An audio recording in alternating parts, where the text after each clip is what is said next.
King Street is one of the bigger maps in this game.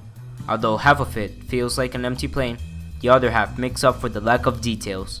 The atmosphere is really enjoyable as there's this big iconic bridge looking over the map and a train hanging out of it. After seeing it for hundreds of times, I can say that they became staples of the R2DA franchise. This map has so many ways to play it. Every building works differently and the outstretched areas can be fun to mess around in. There are so many places to go and things to do in this map. Overall, a limitless map where you can play however you want to. Panama Beach is a flat and large area with well-spread zombie spawns. It is open enough but not too big. This makes it easy to escape from the hordes without making it too boring. It is also one of the few maps that lets you swim, so swimming from island to island while zombies are chasing you can be a unique experience, as it is not a thing you usually see on other maps. Don't take the flat surface as a good opportunity to build a base though, as there are small hills that make it impossible to build anything.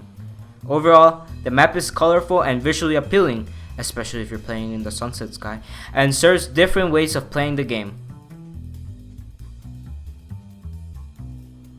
A Winter Wonderland is a big and colorful map that feels like a playground where you can do whatever you want. You can build a base in the ice, jump from building to building on the village, or just run around or anything your heart desires. The map is also decently sized and never feels empty, except for the ice area. There are many high vantage points that you can go to and jump around to avoid the hordes. I also like how the map was built with a special guest, Sunboy, the builder of Death Run. The map actually looks like something that was pulled right out of the game, so it makes it feel like a crossover between the two games. So yeah, this is a good map. I don't know what else to say. Victoria Harbour is another map with lots of variety in its gameplay. There are many places you can go to. Some include the container park, the boat, the building, and the helipad. Like most maps after this, it is aesthetically pleasing and it actually looks pretty colorful. Jumping through the containers and climbing through the roof is fun, and there is always a place in this map where you can outrun the zombies and find a safe temporary spot. The complex is an insanely crowded map. Despite that, it still manages to avoid frustrating locations. You can jump into most of these buildings, making it feel as if no space is being taken away. They also work as great escape routes, as you climb up the building and jump from one building to another. And some of the details scattered around the map make it feel more alive. For example, the giant PR banner was completely unnecessary, yet it still added a sense of excitement that just makes the map what it is now. There are other things like the Port Coeli, the Mogadishu Transit, and even this basketball field. Things like these are what makes a map alive.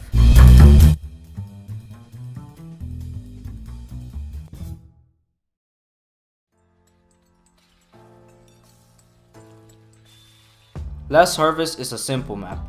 It looks stale, boring, and empty. Very empty. Despite all of that, the Last Harvest brings a gameplay type that no other map has replicated. Its size and emptiness makes it a perfect sandbox for you to do whatever you want to. I have made many bases in this map and it's just a fun experience.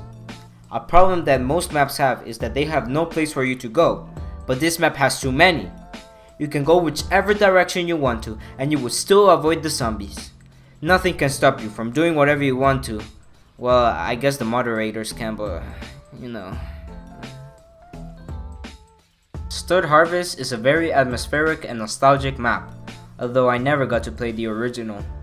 It replicates the source very well as it makes a whole new experience while still keeping the source material in mind.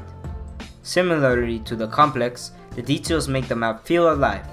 The blockade, the trains, the small lab thingy, everything adds up to make Stud Harvest what it is now. This map is very wide with a lot of cover. There are only a few numbers of locations for you to hold out, but those locations are some of the best. This map is mostly for you to play on the run though, so I shouldn't criticize it on camping locations.